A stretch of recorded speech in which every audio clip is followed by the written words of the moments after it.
আসছো তুমি? বিয়েতে রিজেক্ট করার পর সহানুভূতি দেখাইতে আসছো, নাকি আমি কেমন আছি সেটা দেখতে আসছো? এইটা কেমন ধরনের কথা নীলা? তুমি আমার গার্লফ্রেন্ড, আমি তোমার সঙ্গে দেখা করতে আসতে পারবো না? না, পারো না।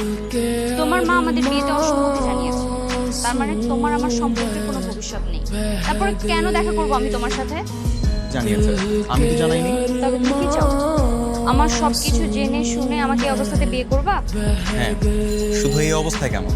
আমি তাহলে আজকে এই মুহূর্তে আমাকে বিয়ে করতে হবে তোমার। তারপর তোমার বাড়িতে নিয়ে যাবে, পারবে? ওই সেই দর্শিটা মেয়েটা না?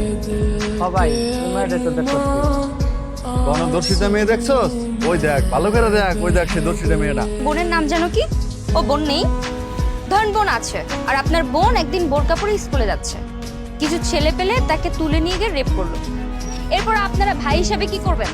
ধর্ষিত বোনকে এলাকায় ঘোরায় ঘোরায় পুরো এলাকার মানুষকে দেখাই বেড়াবেন ধর্ষিত মেয়ে দেখতে কেমন হয়। আর যে সেদিন ওই ধর্ষণ করছে, নীলা, তুমি সব কি বলছো? তুই সেদিন এখানে ছিলি না? তুই সেদিন আমাকে ধর্ষণ করিস নাই? এই এই চাকর! নীলা, পাগলামি করো না। তোর চরিত্র এত খারাপ, আমি তোর মতো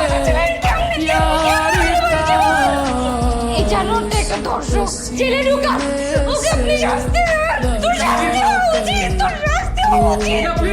নীলা, আজকে আমার অফিসে মিটিং আছে, লাল রঙের শার্টটা বের করে দাও তো, ওইটা পরে যাবো।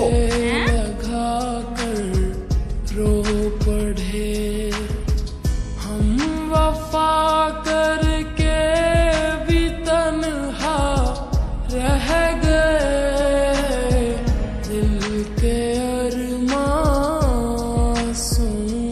में তুমি অন্যের অভিযোগ ঘাড়ে নিয়ে আমাকে ফাঁসালে কাজটা তুমি মোটেও ভালো করোনি।